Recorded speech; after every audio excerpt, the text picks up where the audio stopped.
Hello, everybody, and welcome back to a new video on our channel, FPL Nerds. My name is MJ. My name is Timo, and today we're gonna go through how our teams did in game week 8 and how we are preparing for game week 9.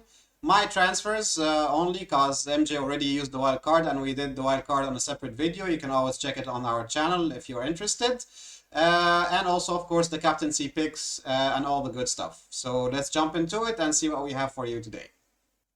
All right, so as you can see, last week I had a total of 59 points with a small red arrow, and now I'm down to 45k overall. Now, to talk about the team itself, I will start with the Newcastle players. Nick Pope did not have a clean sheet and was not did not provide any saving points, and only and walked away with 2 points. Kieran Trippier had an assist, which was very welcome, and has a total of 5 points. And in front, Isaac with 9 points, which actually came from only one goal and 3 bonus points. Yeah. Now, moving on to Okay, Manchester before we City. move on, but just a little thing that I know everybody now knows that Isaac got a bit of an injury when he was playing an international match. However, the recent updates from the coach saying that it's not very serious injury and he's already running on the field and maybe training with the team. So it looks like maybe he will be rested for like one game week and then he will come back again, just as Ah, an extra. okay. Okay, because also on the fantasy website it shows that he has a 25 chance of playing. So as you said, maybe he's not gonna play this next match, but he will be fit for the coming ones. Most probably, yeah. Yeah, nice one. Thanks. All right. Now with the City Boys, it was a very interesting match. Actually, they were able to win 3-0 against the Wolverhampton team, which are pretty solid defensively, I would say. Cancelo walked away with 9 points. Sorry, walked away with 9 points without providing any assist. However, he had 3 bonus points. Kevin De Bruyne, he had 2 assists and 1 bonus points, and it rounded up to 10 points. And Erling Haaland scored only one goal with no bonus points. However, since he's the captain, he has a total of 12 points. Uh, Now, in if we look at Fulham, Mitrovic blanked. Unfortunately, it was a high-scoring match. Actually, it was Fulham versus Nottingham Forest. It finished 3-2 for Fulham, and neither Mitrovic nor Andreas Pereira were actually able to return. And they played against Neco Williams, who also received 3 goals, and therefore he only has 1 point in total. Yeah, I think the So, Mitrovic thing that he didn't score last match is not gonna happen that much often after that, because we saw that he had even a couple of chances during the match and he could have scored, but it wasn't his day, let's say. But I think Mitrovic will continue to get some goals in the future matches. yeah, definitely. I definitely do not doubt that. He's been looking very good at his club, also at the national team. He scored a hat trick actually in the international break. Walked away with a minor injury or knock, I would say. Knock, yeah. However, I believe that he will be ready and fit for the next match. Yeah, but overall, this Nottingham Forest Fulham match was not a very productive one for me. Out of 3 players, all of them blanked. True. So yeah. Now the last 2 players in my team are Martinelli, which blanked unfortunately, and Kulusevski, who provided the 1 assist, which I can definitely not complain about it. However, I would have to add that Spurs scored 6 goals in this match. So it would have been expected for him to at least provide this 1 assist. Yeah, at least, you know. But we know that the Spurs match will end up like with a big score because we know that Leicester is doing great defensively so far. But they surprised us with 6 goals. We thought it was gonna be like a 3 goals or 4 goals max, but six, that was a huge score. Oh yeah, yeah, yeah. The Son, he just went in and went crazy and scored 3 goals in a row. So yeah, Yeah, it was amazing to see, indeed. exactly, exactly. And basically, this sums up my team. There's only the bench, which three of them did not play at all, and Ward, who has 0 points because he conceded those 6 goals against the Spurs. Exactly. All right, so let's check out how your team is shaping up for the next week. Well, knowing that you already played the wild card, and if you guys want to check the wild card in details, you will see it in the previous video that we already released on the channel. So let's move on to the team itself. Okay. All right then. So this is how my team is shaping up for game week 9. So with after the wild card, I chose to go with the two Leicester goalkeepers due to budget reasons. Obviously, they are actually having very nice fixtures coming ahead. I'm not really expecting them to keep too many clean sheets because of their defensive capabilities in general. However, considering the price and the fixtures, I still think they're a decent choice, a decent pick. Now, moving on to the defense, or actually to the Chelsea players, I decided to double up on the Chelsea defense. Now they have a new manager who is well known that he's a defensive manager. He is a very organized manager as well.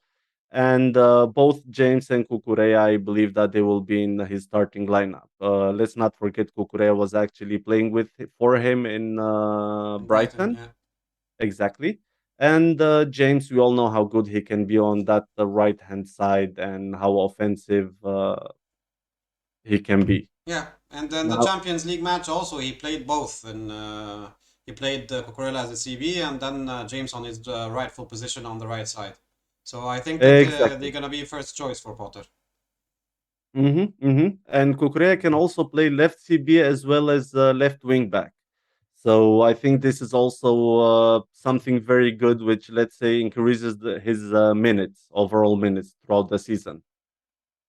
Yeah. Now in front we have the third Chelsea player, which is Raheem Sterling. He's having obviously same very nice fixtures from an attacking perspective.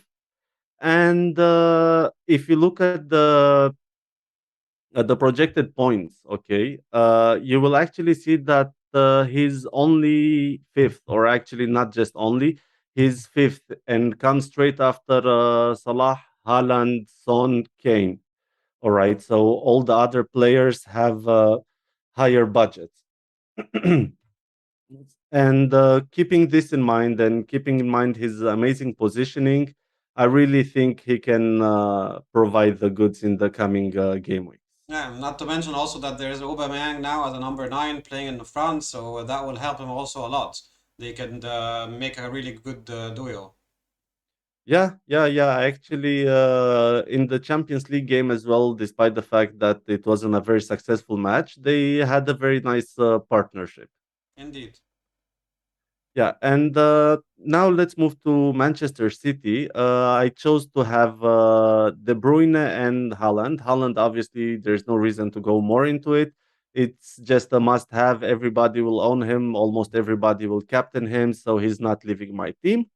And De Bruyne, I picked him mainly because I want to double up on the City offense, and I know how capable they are in providing many goals in the coming game weeks. All right. And yeah, I think Manchester City will not really, as long as they are playing, they will never disappoint. Yeah. This is how they've been for a few years already. Yeah, the only thing that you just keep in mind that in game week 12 they are blanking and you'll need to do some moves there. Yes, actually, and discussed this already in the previous wildcard video when we went through the tinkering part. And in game week 12, I can, for instance, either downgrade De Bruyne to Diaz and then upgrade the defender to Trent Alexander-Arnold, or I can upgrade De Bruyne to Salah, and then I will have to downgrade one of Son or Sterling according to form and fixtures at that point. Okay, fair enough. Okay.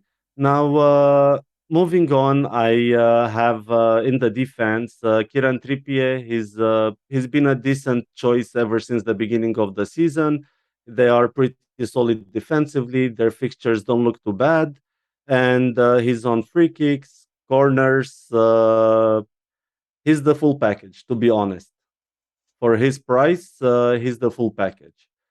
And the last pick in the defense is 8 Nuri. He's only 4.3. I have to mention that. And for the fixtures that they have and the form that, defensively speaking, that Wolverhampton have shown, I think he's a pretty decent choice. And I'm actually expecting to see some clean sheets from his side. Yeah, and actually, to be honest, yeah, beside the clean sheet, he's also the highest XGI when in the category of defender under 5.5 million. So I think Yeah, yeah, it's not a exactly. bad shout.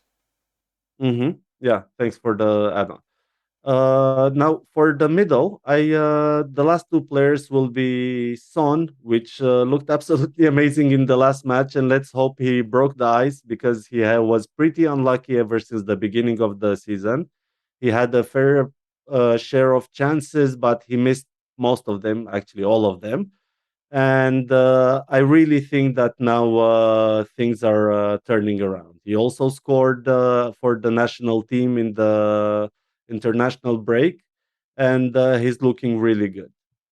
He's been showing this for the past few seasons over and over and over again. And his price 11.7, he went down already 0.3 in price. And I'm pretty sure that once he will start scoring, his price will spike up. Yeah, again, yeah, of course. Mhm. And lastly, in the midfield, I have Wilfred Zaha. He's been very consistent ever since the season started. He's the focal point of the attack of Crystal Palace team. And I think overall he looks very good, very good. And yeah, okay, he has Chelsea in this next game week 9. However, after that, he will be playing against Leeds at home, Leicester away, Wolverhampton at home, Everton away, Southampton home, and so on. So his fixtures are really, really looking very good. Yeah, so I believe this sums up, and the only player missing here is the mighty Mitrovic, who, despite the fact that he blanked the last game week, I really think he will be doing very good in the coming game weeks. He's number one in all the matrices, almost all the matrices related to the attacking, and I see no reason for him to stop delivering those goods. Yeah, indeed, indeed. I believe that Mitrovic just was a freak accident last time, and I don't think they will repeat again. Yes, let's hope so. Oh, okay. Now moving on to the final part of the team, which is the bench.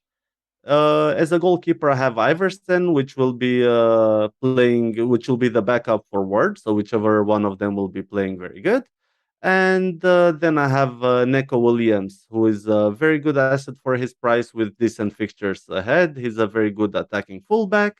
Andreas Pereira, who's in the starting lineup, is actually playing in camp position for Fulham. He don't expect too much from him in terms of returns, but you can definitely rely on him to be a bench player, and he can deliver the goods every now and then. Yeah, well, And he's for the last pick, sorry to interrupt. He's a 90-minute man, so even if he doesn't get any returns, he will still get you like a 2 or 3 points in case of one of your starting 11 misses out on one of the game weeks. So yeah. yeah, yeah, exactly. I have to agree. Mhm. And the last pick, there's no specific reason that I picked Archer other than the fact that he's 4.3 million and I needed every last penny of saving up in order to be able to put the team together. So, yeah, you can. I'm still not sure whether it's going to be Archer or any other 4.3, maybe another one because of lower ownership. But yeah, this pretty much sums my team, and I can't wait for the game week to start. And let's hope it's gonna be a very nice one. Well, best of luck to you, man, because it looks very solid. A couple of differential picks also, so let's see what happens. All right, so let's Yeah, move yeah, on to my team and how did I did in the last game week, and check it out. All right, guys, so this is how my team did in game week 8. As you can see, I have 56 points, which got me another small red arrow of 200k, I think. So I went from 3.3 to 3.5 million. Still not where I want to be actually in that point of the season, but hopefully things will turn around with the nice run of fixtures that most of my players have. And I also have a few differentials. If they do score, it could take me up the ranks a bit. So let's Mm-hmm. look at the team itself. Basically, most points I got was actually from Saliba, who had an amazing goal, clean sheet, and a bonus point with a total of 15 points.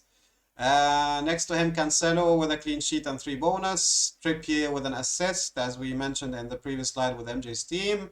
And Haaland with a goal and Jesus with a goal. And Haaland, of course, was my captain, so double up for 12 points. Apart from that, all the rest blanked, including Ward that only got 0 point. But to be honest, I had to play him anyway because Sanchez, my main goalkeeper, is actually was blanking in that game. So overall, I think it was okay. 56 points is not great, but it's also not bad. So I was okay with it, and hopefully for the next game weeks, things will turn around and get a little bit more points and try to catch up. Yeah, I think 56 points, it's actually decent. And as you said, Saliba really helped out. 15 pointers, it's absolutely great. Yeah. And it came also at the end of the game week, Yeah, he so pretty much saved my game week at the end. Exactly. exactly, exactly. So overall, I would say it's not great, but not that bad as well. Yeah, yeah. Looking up at your team, I think you will be able to catch up quite fast. All right, so let's move on to the transfer I made for the next game week and see who it is. All right, guys. So as you can see on the screen, the only transfer that I made with my free transfer is taking out Martinelli and getting in Wilfred Zaha. All right, so let me explain the reasoning behind that. First of all, as you can see, the fixtures for Arsenal are not great. They're facing Tottenham and then Liverpool in the next two. Yes, Leeds could be good for them, but after that they are blanking. So it's not really the right time to stick to the Arsenal players. I don't know. I noticed that a lot of managers actually are still putting Martinelli on their wild card, which is a bit weird in my opinion. But I understand that he's been in a good form and everything, and maybe that's the reason why they want to keep him, and he's a good price point also. What do you think? Also, actually, I believe there's many managers who bought him at 6 million, and now he's worth 6.6 million. So in case you sell him, you'll only sell him for 6.3, Yeah. and you will lose the 0.3 in value. Hmm. Okay, fair enough. Yeah, so the team value aspect. Okay. Well, in my case, I prefer to go with Zaha because apart from the Chelsea match that you have next, everything after that is in the green. Leeds at home, Leicester at home, Wolves at home. So 3 home matches in a row, which is really good for them. And Wilfred is a talisman of Crystal Palace, as we said. He's on penalties, so he could be scoring a lot of points. And if you look at the stats, it's actually XGI is higher than Martinelli. He already have 4 goals to his name, sorry. So overall, I think Zaha could be a really good shout. And I actually was thinking also about getting Madison, but unfortunately, I didn't have the money to get him. But when you think it over, I think Zaha is even better when it comes to underlying stats than Madison. I was just gonna say this. You said unfortunately you were not able to get Madison, but for all you know, maybe Zaha will outscore Madison. He has the fixtures and he's the focal point of their attack. Yeah, I hope. I really hope so. Yeah, because that will make a lot of difference. If Madison blanks and Zaha gets the goal, then it will help me out to get up the rank. So hopefully that will help me out. And I'm not expecting that much against Chelsea, but then after that, I really expecting that Zaha will get a lot of returns. If, of course, if fit and no injuries. Yeah. Okay, so let's check how my team is looking like for the game week 9. Mm-hmm. All right, guys, so this is how my team is shaping up for game week 9. As you can see in the back, I chose to go with Ward again. I'm not very sure that he can keep a clean sheet, although the other option is to put Sanchez, which is playing against Liverpool. So I don't think that he will get anything there. So I guess Ward is the better option for this week, so he will start. After that, in defense, I have Cancelo, James, Williams, and Trippier. Cancelo have a kind of a tricky fixture against Manchester United, but they're playing at home, so I can say so. I wouldn't expect much. But also, I know that Man City can go through any team pretty much, and then they can maybe he can have an assist or something, or maybe keep even a clean sheet with a few bonus points like the last week. That would be great. And of course, I am considering that in game week 12 he will be blanking, so maybe take him out or maybe bench him. I'm not still sure yet, but when it comes to game week 12, we'll have a think about it. Yeah, Liverpool has a great set of fixtures at that point, but it's still a wait and see. Exactly, exactly. All right, James next to him who had good fixtures, good fixture against Crystal Palace. It's away, and Crystal Palace also are a bit attacking, considering that I also have Zaha in the middle. But I still think that James is capable of doing some good stuff, and he can deliver maybe an assist or something in that game. So let's wait and see. In any case, James is still like the second highest XGI after Trent, so I'm still pretty confident that he can do some damage to the other teams.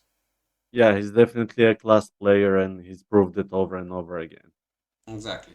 All right, so thirdly, I chose to go with Williams because my other option was going to be Saliba, which is playing Tottenham, so probably they will receive a few goals, so I don't want to risk it. Even if he scored the goal last week, I don't think that he can repeat it again this week, especially against Tottenham, so I think he will stay on the bench, and Williams will have his chance to play against Leicester and see what he can do. Finally, I have Kieran Trippier, who's playing against Fulham. Uh, it's also not really sure games that he can keep a clean sheet because we have Mighty Mitrovic in the front that can actually score against any team. So if I'm expecting something from Trippier, it's gonna be probably like an assist or maybe one of his beautiful goals from a set piece or something. So let's see what he's gonna do there. So that's it for the defense. In the middle, still have Salah. I know that a lot of people already sold him and he went down actually from 13 million to 12.9. But I still believe that Salah is one of the best FPL assets so far. And in the projected points for the next 6 game weeks, he's also still like on the top three. So, and the fixtures for Liverpool turns good at 12. So I'm going to keep him until the fixtures turn good and then beyond. I'm not Yeah, I was taking. just gonna say, if you kept him so far, I think starting now he's gonna be an actually good player, Yeah, that would be a good nice. choice. FPL points speaking. Yeah, and he already, I think he broke the jinx when he got the goal against Ajax. So hopefully he can continue that. Let's see. All right, and then next to him is Zaha, which we already spoke about in your team, and I don't think that much we can add. Uh, Chelsea is gonna be a bit tricky for Zaha, but after that it's brilliant for him. So all my hopes are there. And next to him actually is Bowen. Bowen is my most differential pick of all the team. He's lower than 5% right now ownership. So if he starts scoring and he goes on a good form like he did last season, I think he can bring me like a really difference in the rank, big difference in the rank. Yeah, yeah, definitely. Finally, in the front, I have Jesus, who's still there. Will have a pretty tricky fixture against Tottenham. And I was thinking maybe even of taking a -4 and then replacing him with Tony or one of the other options. But I thought if I kept him until now, I'm not gonna take a -4 just to get rid of him. And I He would will rather. have some tough fixtures as well, True, true. He will but have. not worth the -4. Indeed, indeed. I would rather keep him that he because he can still score. It's a Yeah, match at home against Tottenham, so maybe there is still a chance that he can do yeah, something definitely. and get me some return. So I don't want to take him right now, and let's wait and see for him. Haaland, of course, is not going nowhere, and he's my captain. He's been scoring like crazy, and he's owned by over 80% of the game. So if you don't have him, you're really in a bad place. So I don't think he's gonna go anywhere until the end of the season, probably. And finally, Mitrovic, which, as we mentioned before, he's on the top of all the goal scoring matrices, and his underlying stats are amazing. And I think he will keep on delivering these goals as long as he's fit, because we saw that in the international match he had a bit of a knock, and he was looking a bit limpy when he was going out of the pitch. But as far as we know from the news, that it was just a minor knock, and he should be fit and ready for the next match. Yeah, I think he will be playing. He's a tough guy, and the injury was not very serious. There was no muscle injury or something more serious that can take longer. Yeah, I think he'll be back and fit for the Newcastle match, most yeah, probably. hopefully so. Yeah, exactly. Yeah, yeah, yeah. All right, so to finish up, as I mentioned, I already have Sanchez who's playing Liverpool, so not gonna play him. Elliot was one of my puns for a few weeks ago, but he still didn't deliver for me. He's probably gonna go out soon enough. But for now, he sits on the first sub on my bench because the Liverpool have a good match against Brighton. So in case of Can any I add of, something? sure, of course. Actually, Elliot, if I would be in your place, I would keep an eye open and look for the press conference to see whether or not he will be starting or not. Because if he's gonna be starting, maybe it would be an option to replace Williams and play Elliot, Hmm. if you know that he would be starting. True, true. Okay, that's a good point, actually. I would consider that. Thanks. All right, so back again to the bench. Andreas, second sub on the in there, having a match against Newcastle at home. But he's not really like have a high ceiling, and he's a 4.6, so I rather keep him on the bench for now instead of playing of any other starting 11. And finally, Saliba, as we mentioned, he have a very tricky fixture against Tottenham, so I'd rather he sits third on the bench comfortably there. All right, so that's it for my team. I wish that me and you have really good points this week because we really need it. Oh, let's hope so. Let's hope so. And that will conclude our episode for today. I really hope you enjoyed the content. If you do, don't forget to drop us a like, subscribe, and hit the notification bell so you can get all the videos. And we'll be seeing you soon. Have a great one. All right. Cheers.